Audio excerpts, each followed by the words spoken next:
Hey y'all, I hope your week is off to a good start.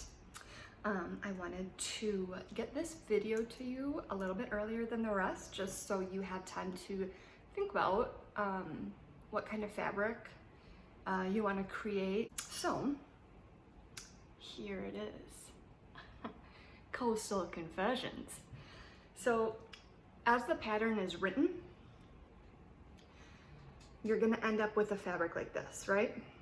So this is basically 4 rows of brioche followed by 4 rows of stockinette. And that's how you get those little breaks in the brioche. Provides a lot of texture, and it also, like I said, gives you, it's kind of like almost like a lifeline, I guess, where if you happen to drop one of the brioche stitches, instead of having to then also learn how to fix that, you can just rip back to the stockinette line and pick back up where you left off. So pattern as written is going to look like this.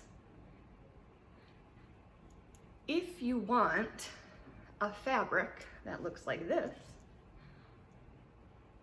with these longer runs of brioche, these longer columns of brioche, it's totally easy. So remember, this is 4 rows of brioche. This is 16 rows of brioche. This is 10 rows of brioche. Rounds rather. But basically, the longer you knit the brioche, the longer it's going to be, the more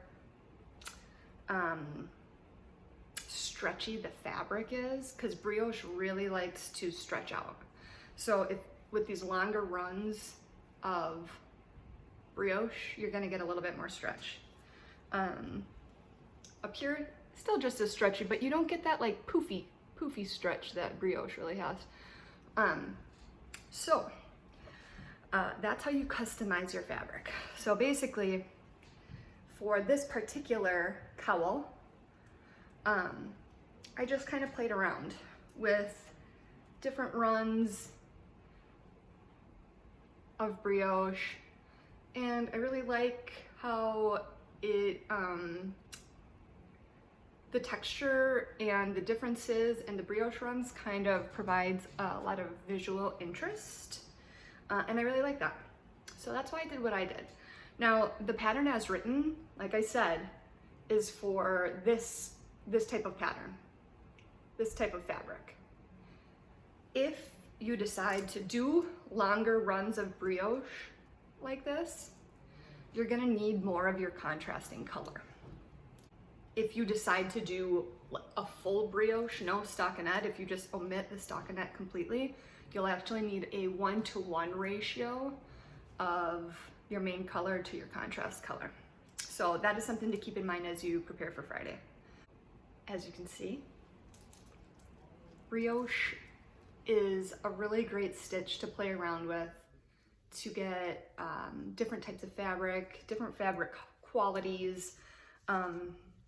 And so definitely, you know, experiment. Maybe, you know, if you like the pattern as written, go for it. I'm actually gonna make a second cowl just in this pattern as written, because it's almost like a waffle stitch, and I really love it. So I'm gonna make a second one with just this pattern. But if you want to play around and experiment, or, you know, I really want you to make it your own, you know, to knit outside the box. Think about, you know, the type of fabric that you would want and kind of just go with it. All right, if you have any questions about customizing your fabric, if there's anything I missed, or if you need clarification, let me know in a comment below this video, and I'll help you through this process. All right, see you guys later.